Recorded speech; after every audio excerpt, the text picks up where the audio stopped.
चलिए जानते हैं आज देश और दुनिया की सिलेक्टेड काम की और महत्वपूर्ण 25 बड़ी खबरों को सिर्फ 10 मिनट में। पर अभी तक आपने इस वीडियो को लाइक नहीं किया है तो लाइक कर दें और इस चैनल को सब्सक्राइब भी कर लीजिए।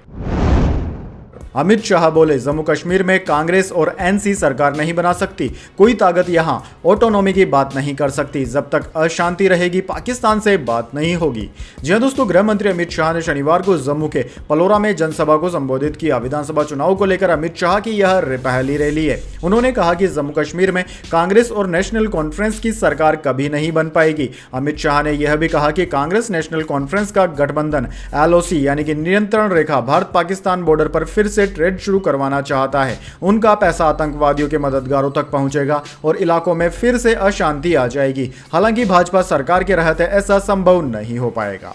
चलिए जान लेते हैं अगली खबर। देश का मानसून ट्रेकर MP राजस्थान समेत 28 राज्यों में आज तेज बारिश का हाई अलर्ट। अजमेर में 25 से ज्यादा स्कूलों के बच्चे बाढ़ में फंसे। जी हां दोस्तों, भारतीय मौसम विज्ञान विभाग ने शनिवार को मध्य प्रदेश, छत्तीसगढ़ सहित 28 राज्यों में भारी बारिश का अलर्ट जारी किया। राजस्थान, गुजरात और महाराष्ट्र में भारी बारिश को लेकर ऑरेंज अलर्ट जारी किया गया है। वहीं दोस्तों, राजस्थान के कई शहरों में आज भारी बारिश रिकॉर्ड की गई। अजमेर में 1995 के बाद बाढ़ जैसे हालात नजर आए। 25 से ज्यादा स्कूलों में बच्चे फंस गए।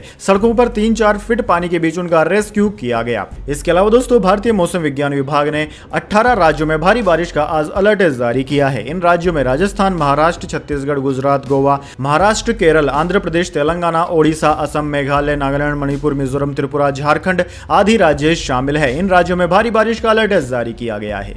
चलिए जान लेते हैं अगली खबर। CBI ने फाइनल चार्जशीट कर दी पेश। अरविंद केजरीवाल शराब नीति साजिश में शामिल। दिल्ली CM प्राइवेटाइजेशन का मन बना चुके थे, करीबी को वसूली में लगाया था। जी हां दोस्तों, दिल्ली शराब नीति घोटाले में सेंट्रल ब्यूरो ऑफ इन्वेस्टिगेशन यानी कि CBI ने अपनी जांच पूरी कर ली है। अब दोस्तों, जांच एजेंसी ने रावत रेवेन्यू कोर्ट में अपनी 5वीं और आखिरी चार्जशीट भी दाखिल कर दी। CBI ने आरोप लगाया है कि मुख्यमंत्री अरविंद केजरीवाल शराब नीति मामले और उसे लागू करने की आपराधिक साजिश में शुरू से ही शामिल थे। वह पहले से ही शराब नीति के प्राइवेटाइजेशन का मन बना चुके थे। चार्जशीट के मुताबिक मार्च 2021 में जब तत्कालीन डिप्टी CM मनीष सिसोदिया की अध्यक्षता में शराब नीति तैयार की जा रही थी, तब अरविंद केजरीवाल ने कहा था कि पार्टी को पैसों की जरूरत है। उन्होंने अपने करीबी और आम आदमी पार्टी के मीडिया और प्रचार प्रभारी विजय नायर को फंड जुटाने का काम सौंपा था। चलिए जान लेते हैं अगली खबर। बंगाल गवर्नर ने अपराजिता बिल राष्ट्रपति को भेजा, कहा इसमें कई खामियां, ममता सरकार जल्दबाजी में काम न करे। जी हां दोस्तों, पश्चिम बंगाल के गवर्नर आनंद बोस ने बंगाल विधानसभा से पास हुआ अपराजिता बिल राष्ट्रपति की मंजूरी के लिए भेज दिया है। इसकी जानकारी उन्होंने शुक्रवार को सोशल मीडिया प्लेटफॉर्म X पर दी। गवर्नर ने कहा कि बिल में कई खामियां थी। पहले तो बिल के साथ भेजे जाने वाली टेक्निकल रिपोर्ट नहीं दी गई थी। मेरी आपत्ति के बाद मुख्य सचिव ने टेक्निकल रिपोर्ट सौंपी, लेकिन विधानसभा में डिबेट का टेक्स्ट और उसका ट्रांसलेशन अभी तक नहीं पहुंचा है। ममता सरकार को जल्दबाजी में काम नहीं करना चाहिए, उन्हें आराम से पछतावा करना चाहिए। दरअसल दोस्तों, 9 अगस्त को कोलकाता के RG कर अस्पताल में ट्रेनी डॉक्टर से रेप मर्डर के बाद राज्य सरकार पर महिला सुरक्षा को लेकर सवाल उठ रहे थे। ममता सरकार ने 3 सितंबर को पश्चिम बंगाल विधानसभा में एंटी रेप बिल भी पेश कर दिया। चलिए दोस्तों, जान लेते हैं अगली खबर। आंदोलन करने वाले सभी खिलाड़ियों पर हो देशद्रोह का मुकदमा। विनेश बजरंग के कांग्रेस में शामिल होने पर बोले कुश्ती संघ अध्यक्ष। जी हां दोस्तों, रेसलर विनेश फोगाट और बजरंग पूनिया हरियाणा विधानसभा चुनाव से ठीक पहले कांग्रेस में शामिल हो गए। विनेश आगामी चुनाव भी लड़ने जा रही है। खिलाड़ियों के कांग्रेस में शामिल होने और चुनाव लड़ने के ऐलान के बाद अब बयानबाजी भी जोरों पर है। इसी क्रम में दोस्तों, भारतीय कुश्ती संघ के अध्यक्ष संजय सिंह ने खिलाड़ियों के जंतर मंतर पर हुए आंदोलन को लेकर सवाल उठाए। उन्होंने कहा कि इस पूरे आंदोलन की पटकथा ही कांग्रेस के कार्यालय में लिखी गई थी। संजय सिंह ने कहा कि कांग्रेस ने इसकी शुरुआत इसलिए की क्योंकि प्रधानमंत्री मोदी ने एक बयान जारी किया था कि भारतीय कुश्ती संघ सुरक्षित हाथों में है। चलिए दोस्तों, जान लेते हैं इसके बाद अगली खबर। पूजा खेड़कर पर गिरी बड़ी गाज, केंद्र सरकार ने तत्काल प्रभाव से भारतीय प्रशासनिक सेवा से हटाया। जी हां दोस्तों, महाराष्ट्र की पूर्व IAS ट्रेनी पूजा खेड़कर पर एक्शन लिया गया है। न्यूज एजेंसी PTI की रिपोर्ट के मुताबिक केंद्र सरकार ने पूजा खेड़कर को तत्काल प्रभाव से भारतीय प्रशासनिक सेवा से बर्खास्त कर दिया। पूजा खेड़कर पर IAS प्रोबेशन नियम 1995 के तहत कार्रवाई की गई। इससे पहले संघ लोक सेवा आयोग UPSC और दिल्ली पुलिस ने पूर्व IAS पूजा खेड़कर की अग्रिम जमानत याचिका का विरोध किया था। वहीं दोस्तों, UPSC और दिल्ली पुलिस की ओर से कोर्ट में कहा गया था कि उन्होंने न केवल आयोग बल्कि जनता के साथ भी धोखा किया है, क्योंकि वह 2020 तक सभी प्रयास समाप्त होने के बाद 2021 में सिविल सेवा परीक्षा में बैठने के लिए अयोग्य थी। चलिए दोस्तों, जान लेते हैं अगली खबर। अमेरिकी रक्षा मंत्री से मिले यूक्रेनी राष्ट्रपति जेलेंस्की। यूक्रेन को $250 मिलियन की मदद देगा अमेरिका। 50 से अधिक देशों के प्रतिनिधि हुए शामिल। जी हां दोस्तों, यूक्रेन के राष्ट्रपति वोलोदिमीर जेलेंस्की ने शुक्रवार को अमेरिकी रक्षा मंत्री लॉयड ऑस्टिन से मुलाकात की। यह मुलाकात जर्मनी में हुई, जहां 50 से अधिक सहयोगी देशों के प्रतिनिधि मौजूद रहे। जेलेंस्की मीटिंग में सहयोगी देशों से रूस के खिलाफ जंग में और अधिक हथियारों की मांग करने पहुंचे थे। मीटिंग के दौरान अमेरिका ने यूक्रेन को रूस के खिलाफ जंग में $250 मिलियन की मदद देने का भी ऐलान कर दिया। दरअसल दोस्तों, अमेरिकी रक्षा मंत्री लॉयड ऑस्टिन ने कहा कि यह मीटिंग ऐसे खास समय में हो रही है जब यूक्रेन रूस के खिलाफ पहली बार आक्रामक रुख अपना रहा है, जबकि डोनबास इलाके में रूसी सेना के खतरे का सामना कर रहा है। चलिए दोस्तों, जान लेते हैं अगली खबर। हिमाचल में भारी बारिश के बाद 47 सड़कें हो गई बंद, जारी की गई बाढ़ आने की चेतावनी। जहां दोस्तों, हिमाचल प्रदेश में भारी बारिश के बाद एहतियात के तौर पर 47 सड़कें बंद कर दी गई है। स्थानीय मौसम विज्ञान विभाग ने शिमला, सोलन और सिरमौर जिलों में बाढ़ के खतरे की चेतावनी जारी की। न्यूज एजेंसी की रिपोर्ट के मुताबिक राज्य आपातकालीन परिचालन केंद्र ने कहा कि राज्य में 18 बिजली और एक जल आपूर्ति योजना भी बारिश से प्रभावित हुई है। वहीं दोस्तों, मालारोवा में सबसे अधिक 64 मिमी बारिश दर्ज की गई। इसके बाद पंडोह में 32.5 मिमी बारिश दर्ज की गई। चलिए दोस्तों, जान लेते हैं अगली खबर। मोहम्मद यूनिस बोले, हसीना भारत में रहकर चुप रहे, राजनीतिक बयानबाजी न करें, भारत बांग्लादेश संबंधों को नुकसान होगा।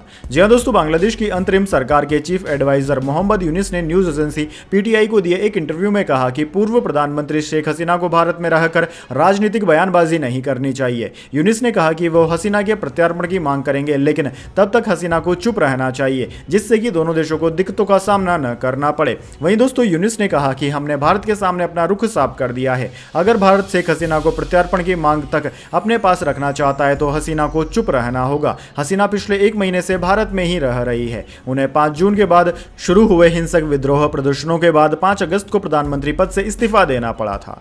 चलिए दोस्तों, जान लेते हैं अगली खबर। बड़ा दावा, पुतिन को गर्लफ्रेंड से 2 बेटे हैं, वे कड़ी सुरक्षा में रूसी राष्ट्रपति के बंगले में रहते हैं, किसी से मिलने की इजाजत नहीं। जी हां दोस्तों, रूस के राष्ट्रपति व्लादिमीर पुतिन के अपनी गर्लफ्रेंड एलिना कबेवा से 2 बेटे हैं। फोर्ब्स ने अपनी रिपोर्ट में रूसी जांच एजेंसी के हवाले से यह दावा किया। दोनों बच्चों की उम्र 5 और 9 साल है। उनका नाम इवान और व्लादिमीर जूनियर है। वे मॉस्को में पुतिन के बंगले में कड़ी सुरक्षा निगरानी में रहते हैं। वे अपने माता पिता से भी बेहद कम मिलते हैं। दरअसल दोस्तों, रिपोर्ट के मुताबिक कबेवा और पुतिन ने साल 2008 में डेट करना शुरू किया था। इसके 6 साल बाद पुतिन ने अपनी पत्नी को तलाक दे दिया। कबेवा ने इयान को स्विट्जरलैंड के एक मैटरनिटी सेंटर में, तो वहीं व्लादिमीर जूनियर को मॉस्को में जन्म दिया। दोनों बच्चों का अपनी उम्र के दूसरे बच्चों से कोई संपर्क नहीं है। वे घर में ही म्यूजिक, स्विमिंग और जिम्नास्टिक्स सीखते हैं। इसके लिए पर्सनल ट्रेनर भी रखे गए हैं। इवान ने जिम्नास्टिक्स से जुड़ी कई प्रतियोगिताओं में भी हिस्सा लिया। इसके अलावा वह कई बार अपने पिता पुतिन के साथ हॉकी मैच भी खेल चुका है।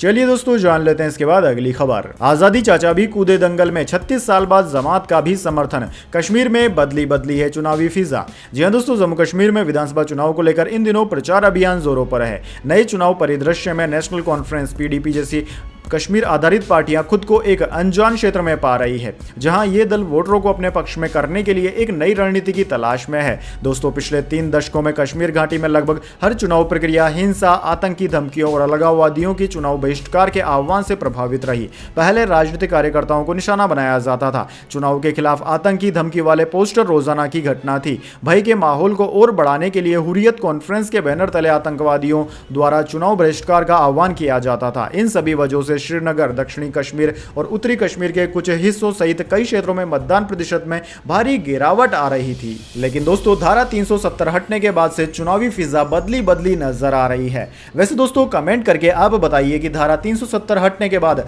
आम कश्मीरी को इससे फायदा मिल रहा है या नुकसान। कमेंट बॉक्स में अपनी राय जरूर दें। चलिए जान लेते हैं अगली खबर। लखनऊ के ट्रांसपोर्ट नगर में बिल्डिंग गिरने से बड़ा हादसा, मलबे में दबे कई लोग। जी हां दोस्तों, राजधानी लखनऊ के ट्रांसपोर्ट नगर में बड़ी इमारत गिरने से बड़ा हादसा हुआ। इस हादसे में कई लोगों के दबे होने की आशंका है। वहीं दोस्तों, इस घटना के बाद सूचना मिलते ही मौके पर पहुंची स्थानीय पुलिस और फायर ब्रिगेड की टीम ने स्थानीय लोगों के साथ राहत बचाव कार्य शुरू कर दिया। इस घटना को लेकर मुख्यमंत्री योगी आदित्यनाथ ने भवन हादसे का संज्ञान लिया। एनडीआरएफ की अग्रिम टीम मौके पर पहुंच गई है और एनडीआरएफ की पूरी टीम और एसडीआरएफ की 2 टीमें भी पहुंच रही है। स्थानीय अधिकारी भी मौके पर हैं और समन्वय कर रहे हैं। दरअसल दोस्तों, इस हादसे में एक ट्रक भी चपेट में आ गया और बिल्डिंग के मलबे में ट्रक भी दब गया। इस हादसे के बाद रेस्क्यू कर रही टीम ने अब तक 13 लोगों को बिल्डिंग से निकाल लिया है। चलिए दोस्तों जान लेते हैं इसके बाद अगली खबर। सुनीता विलियम्स के बिना स्पेसक्राफ्ट धरती पर लौटा, स्टारलाइनर की रेगिस्तान में लैंडिंग, नासा ने खराबी के चलते खाली वापस लाने का फैसला किया था।